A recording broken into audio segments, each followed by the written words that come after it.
Fíjense que este tipo de noticias realmente me consternan, preocupan, y no es para menos porque creo que ya estamos en un riesgo de la seguridad mundial, de la civilización humana, de verdad lo creo, porque estos conflictos están escalando de una forma que parece que todo el mundo ya se está involucrando como en la antesala de una guerra mundial. Ahora hablamos de Bielorrusia, que está en alerta máxima. No hay que confundirnos porque es cierto que son un aliado de Rusia, pero siempre se habían mantenido al margen. Y ahora parece que no es paranoia. Lukashenko ya lo tiene claro. No quieren entrar en guerra, pero si llega el momento, dice que están más que listos y se están preparando. Imagínense un país que no puede permitirse un ejército masivo, pero que sí que ha invertido, porque alguien decía en el chat, no tienen experiencia militar, no tienen un gran ejército, no como el ruso, pero sí que han invertido muchísimo dinero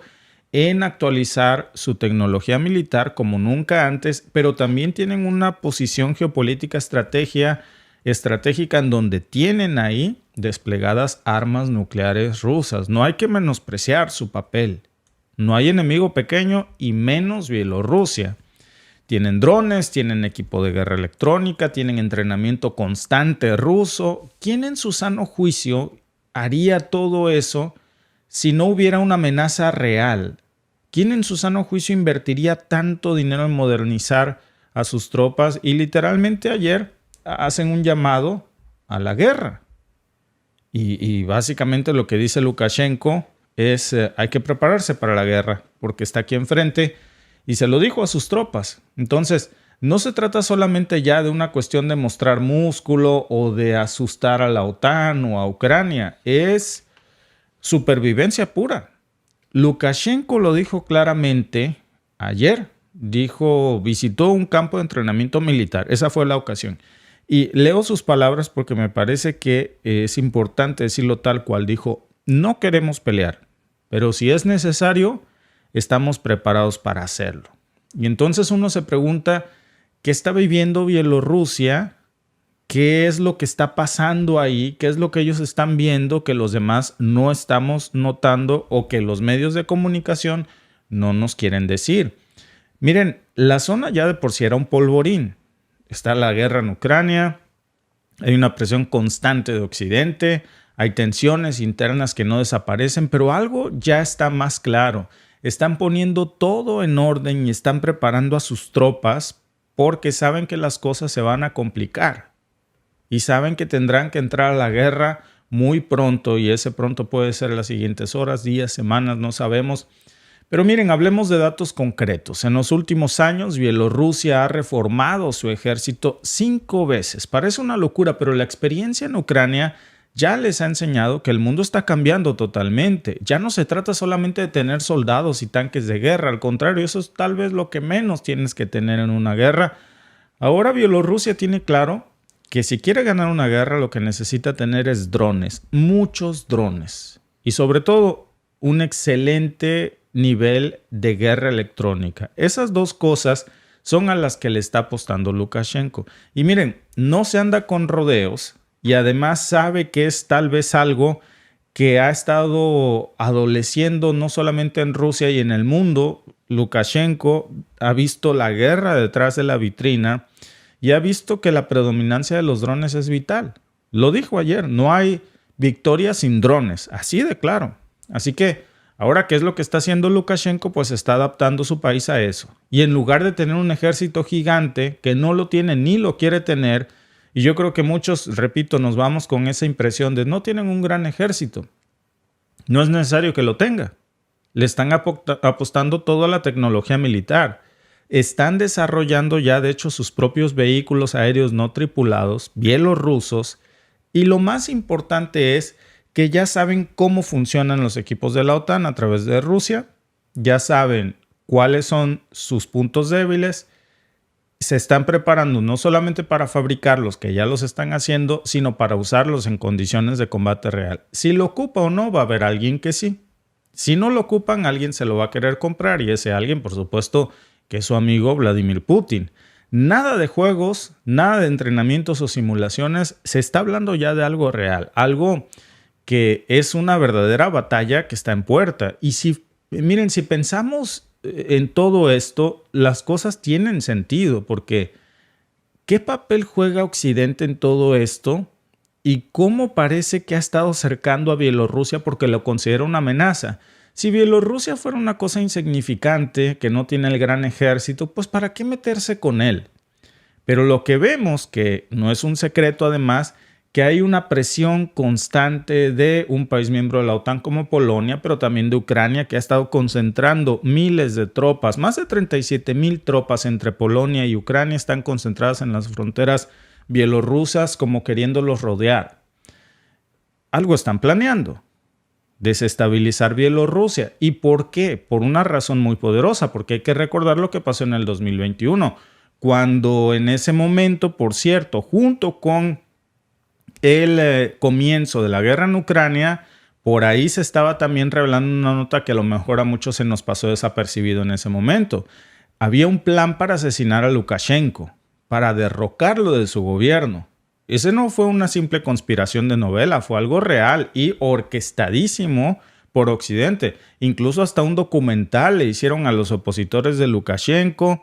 A la esposa de uno de sus principales opositores la traen paseando por toda la Unión Europea con fondos europeos, promoviendo precisamente los valores de la democracia occidental que pueden rescatar del infierno a Bielorrusia. Pero más allá de esta propaganda, hay algo real. Sí se detuvo a opositores en Moscú y detrás de ese intento estaban involucrados actores de Washington y de Polonia. Otra vez Polonia. Hablamos de Zenkovich, que es uno de los principales conspiradores que fue arrestado y condenado, pero eso no hizo que la amenaza desapareciera, porque la amenaza en sí no era solamente Zenkovich. Ahora, lo que realmente nos debe de hacer pensar esto es el hecho de que todos estos planes no eran cosa del pasado. Todo apuntaba y apunta a que hoy sigue habiendo un movimiento muy poderoso en la sombra para intentar acabar con el régimen de Lukashenko porque les estorba, porque saben que es uno de los aliados más poderosos, incondicionales y cercanos de Rusia, y por eso es una pieza clave para el Kremlin. No estamos hablando solamente de políticos opositores dentro de Bielorrusia, los que han desestabilizado esta situación, apuntando a quitar a Lukashenko de la silla. Hablamos de una red mucho más grande y poderosa. Zenkovich era, digamos, la punta del iceberg. Y fíjense algo muy interesante en su confesión, que vayan ustedes a saber cómo le sacaron esa confesión, pero dijo que el plan original para derrocar a Lukashenko se había inspirado en el golpe de Estado de Chile de 1973. Fíjense, un golpe militar latinoamericano. Ahora, hay que rastrear cuál fue el origen del golpe de Estado del 73 en Chile. Y ahora, ¿cómo querían repetir esto del otro lado del globo, en Minsk? Con tanques de guerra, tomando edificios administrativos, haciendo un llamado a la población para que o se sometiera o se enfrentara a las consecuencias. Entonces, yo creo que lo que más impactó de esa declaración es cómo es que pensaban llevar a cabo todo esto, porque no solamente planeaban tomar el control del gobierno, sino que ahora sabemos que también tenían planes muy claros de eliminar, de asesinar a Lukashenko. Y si los militares no estaban dispuestos a hacerlo, pues incluso ya tenían un plan preparado para que los radicales lo hicieran. Algo así como la suerte que siguió Saddam Hussein, en donde terminó sus días de la peor manera que nunca se imaginó. Todo estaba ya calculado. Incluso buscaban rehenes, entre ellos al propio hijo de Lukashenko, y lo iban a usar como una moneda de cambio. Imagínense la perversidad de esto. Pero hay más todavía, porque los conspiradores tampoco se iban a detener ahí. Querían privatizar las empresas estatales bielorrusas y transferírselas a manos extranjeras. ¿Les suena esto conocido? Ahí está la verdadera ganancia. Lo mismo que hemos visto en otros países de América Latina, por cierto, desde México hasta la Argentina. No le salió el plan en Lukashenko, en Bielorrusia, pero vean cómo hay estas similitudes. Querían replicar el plan de Chile del 73 y luego querían privatizar las empresas del gobierno y entregárselas a manos de extranjeros. ¿Quién iba a ganar de todo esto? Y lo más importante es que pensaban incluso sobornar a sus patrocinadores con esas privatizaciones. Es decir, quienes estaban poniendo el dinero para derrocar a Lukashenko realmente lo que querían era echar mano de los bienes públicos del gobierno bielorruso y cobrarse con eso y por supuesto estacionar ahí toda la cantidad de armas y tropas extranjeras que ustedes se puedan imaginar, y ahí sí, imagínense qué ofertón rodear ya por completo a Rusia por todos flancos. Es decir, lo que estaban era planeando vender a su país, literalmente. Todo por cumplir con un objetivo de derrocar a un gobierno que no es y no me confundan, no digo que el gobierno de Lukashenko sea el mejor, no digo que sea un gobierno democrático, no digo que sea un gobierno de libertades, no lo conozco francamente. Y hablando de esta conversación es irrelevante, porque no se trata de quitar a uno malo para poner uno bueno. Era quitar a uno malo para poner a otro peor. Era establecer un régimen autoritario quitando a otro régimen acusado de ser autoritario. Entonces uno podría preguntarse cómo es que Lukashenko sigue en el poder después de todo esto. ¿Por qué no ha caído como otros líderes en situaciones similares? Pues Bielorrusia, claro que ha sido implacable con sus opositores. Lukashenko es muy conocido por su mano dura y por eso se ha ganado esta fama de un gobierno dictador o represor. Y eso ha sido lo que le ha dado la clave para mantener el control de cualquier intento de derrocarlo. Pero también eso ha dejado cicatrices muy grandes en la sociedad bielorrusa. Y en este punto yo creo que ya es muy importante recordar que Bielorrusia no solamente está en lucha, sino que Rusia también ha sido un aliado crucial para Lukashenko, no solamente en términos de apoyo militar, también en términos políticos. Bielorrusia se la debe a Rusia, por lo menos el gobierno de Lukashenko. Y esto pues nos lleva a preguntarnos cómo encaja Bielorrusia en el tablero geopolítico ahora con esta guerra, porque con la guerra en Ucrania como telón de fondo, pues Bielorrusia se encuentra en una posición muy delicada, porque por un lado tiene que lidiar con las presiones internas y externas, pero por el otro lado no puede permitirse perder el apoyo de Rusia, especialmente cuando su propia estabilidad está en juego. Miren, volvamos al presente, porque la situación actual en Bielorrusia es muy tensa, por decirlo suavemente. Mientras los drones y la guerra electrónica se convierten ya en las nuevas herramientas de batalla, pues la pregunta ya no es si Bielorrusia está lista, sino cuándo van a tener que meter toda esa maquinaria de preparación militar ya a la práctica. El mismo Lukashenko ya lo dijo ayer. No estamos buscando pelea, pero si llega, estamos listos y nos estamos preparando para entrar en la guerra con todo. Entonces, ¿cuál es el verdadero rol de Occidente en todo esto? Porque no es algo que vaya a pasar desapercibido. Saben el riesgo tan grande que tiene el conflicto si ahora Bielorrusia entra con soldados, con drones, con guerra, por supuesto, electrónica y también con su arsenal nuclear, porque ya dijo Lukashenko que no dudarían en usarlo. Entonces, ya una cosa es clara. Toda esta política de sanciones, de aislamiento, no ha debilitado a Lukashenko. Al contrario, parece que lo que lo ha hecho todavía es más resistente y tener esto de, pues ahora me la pagan. ¿Y hasta cuándo va a seguir así, manteniéndose al margen de esta guerra? Pues si la presión sigue aumentando, si le siguen meciendo la cuna a Lukashenko, parece que es cuestión de días u horas para que entren ya formalmente a la guerra. Y a mí lo que me parece más curioso es cómo este tipo de situaciones siempre se repiten en todas las partes del mundo. Curiosamente, el mismo plan que hicieron en Chile, con los mismos posteriores planes de privatizaciones que hicieron en México, en Argentina, todo se repite. Todas las conspiraciones, todos los planes de vender a sus países. ¿Quién gana? ¿Quién hace estos moldes? ¿Quién orquesta estos planes? ¿Quién los replica en diversos países del mundo? ¿De dónde sale el dinero para financiar todas esas revoluciones de colores? No es muy diferente ahora. Más allá de lo que pase con Bielorrusia, no podemos tragarnos ese cuento de que hay que quitar a un dictador para llevarles y regalarles la democracia. Les importa un comino la democracia. Eso ya nos queda claro. Nos queda claro con lo que vimos precisamente en las últimas horas de Israel en el Líbano. Y ahí nadie está hablando de democracia, ni de valores occidentales, ni de derechos humanos, ni de respeto a la vida. Pero claro, dependiendo de qué parte del mundo veas la agresión, es como el mazo de la justicia te cae encima. Entonces, volviendo al punto inicial, Bielorrusia está más que preparado para esto. Dicen que no quieren entrar a la guerra, pero que tampoco van a huir. Y ahora, pues es cuestión de tiempo para que esto pase, Alba. Ya cada vez lo vemos más cerca y cada vez es más próximo.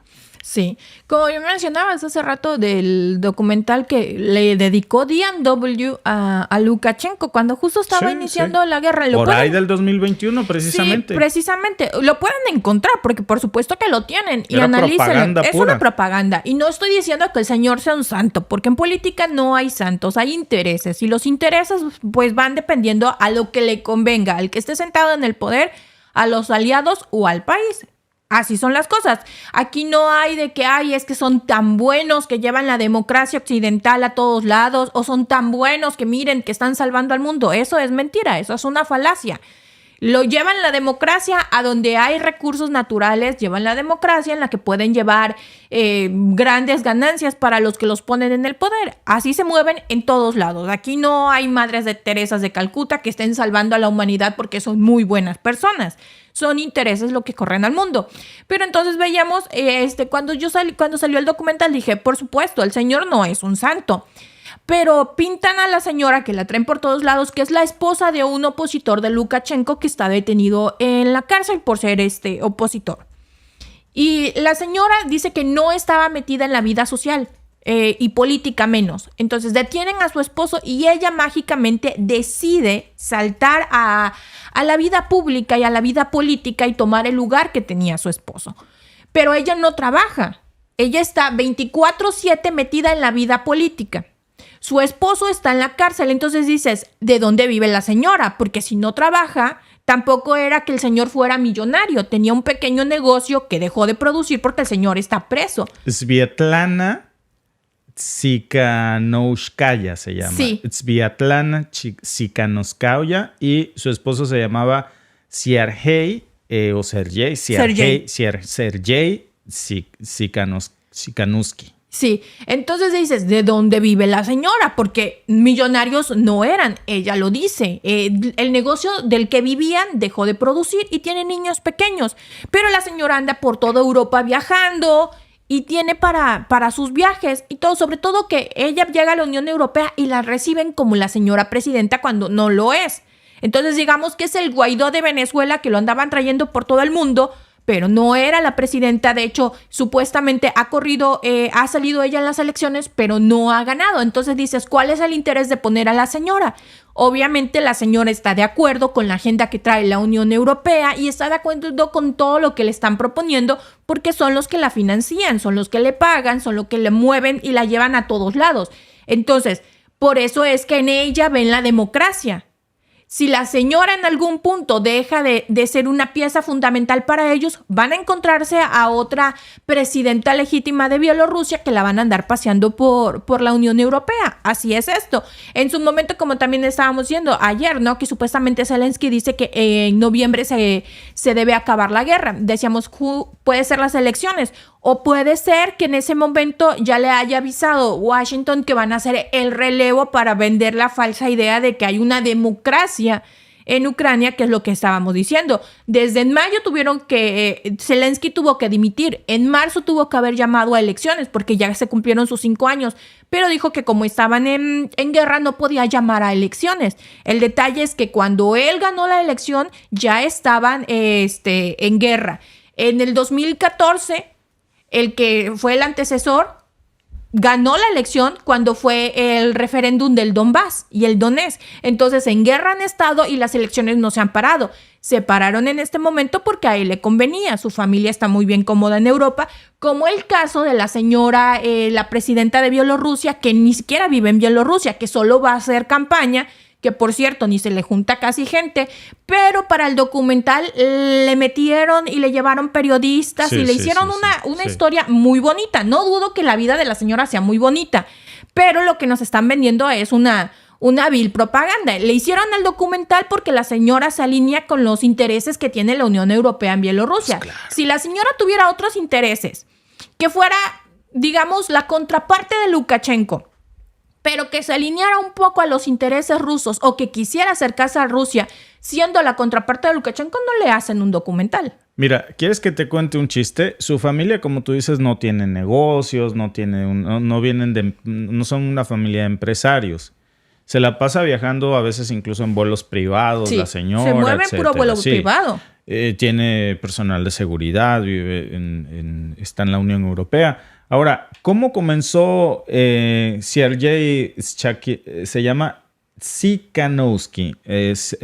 Sergei Tsikhanouski a ser famoso por YouTube, por las redes sociales Sí, occidentales.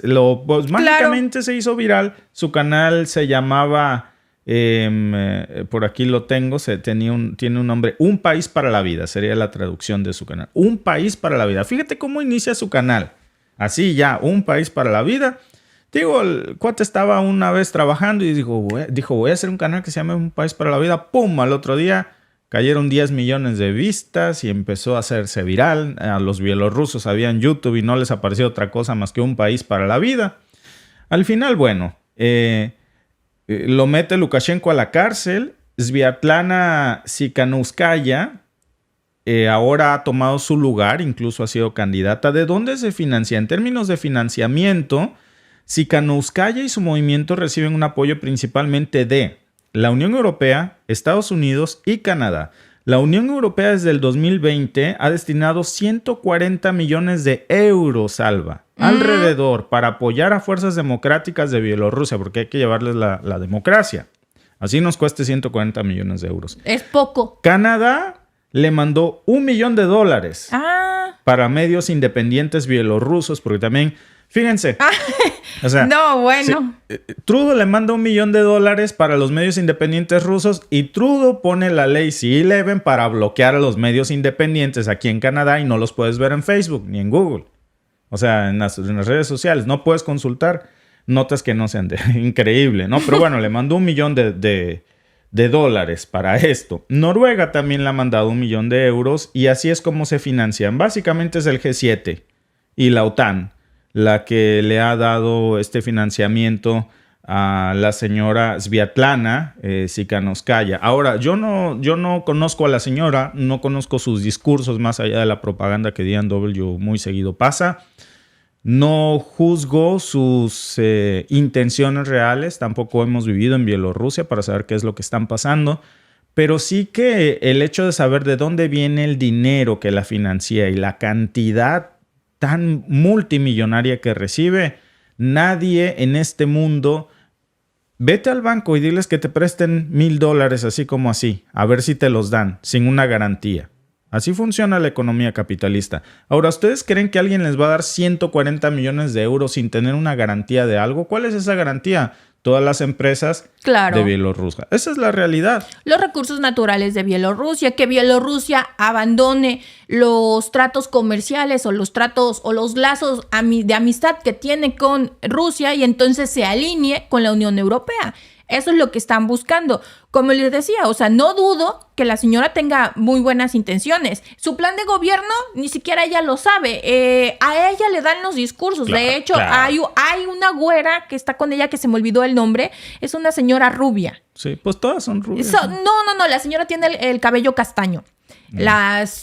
Como le dicen en la Unión Europea, la presidenta de Bielorrusia. Le dicen la presidenta La presidenta, y así la presentan en los foros. La señora ni siquiera cerca estuvo de ganar la elección, porque no tiene un aforo. Cuando hace sus reuniones no tiene un aforo fuerte. Pero ella cuando se sube luego dice, ni siquiera sé dónde voy a estar. Con eso les digo todo. En el mismo documental dice, porque tengo tantas cosas que hacer que ni siquiera sé dónde voy a estar. ¿A qué hora saca tiempo para hacer sus discursos? ¿Quién le maneja su agenda? Exacto. Ahora de dónde vive, 140 millones de euros. ¿Quién te los da así como así, sin una garantía? Este mundo es capitalista y nadie da nada porque sí. Nadie da nada porque sí. ¿Quién perderá más si Bielorrusia entra a la guerra? ¿Ucrania, Bielorrusia o la OTAN? El 42% cree que la OTAN va a perder más, el 41% cree que Ucrania va a perder más y el 17% cree que es Bielorrusia quien más perderá en esto. Pues vamos a estar muy atentos a qué es lo que pasa. otro actor más ya listo para la guerra. La semana pasada hay una nueva guerra ya oficialmente entre el Líbano e Israel y ahora otra guerra ya casi en puerta con un actor más que no había entrado oficialmente aquí como Bielorrusia. Gracias por vernos. Si te ha gustado este clip, síguenos en vivo para ver nuestro programa completo de lunes a viernes en nuestros canales de YouTube y Facebook. Suscríbete, comparte con tus amigos y déjanos tus comentarios. Te esperamos en vivo.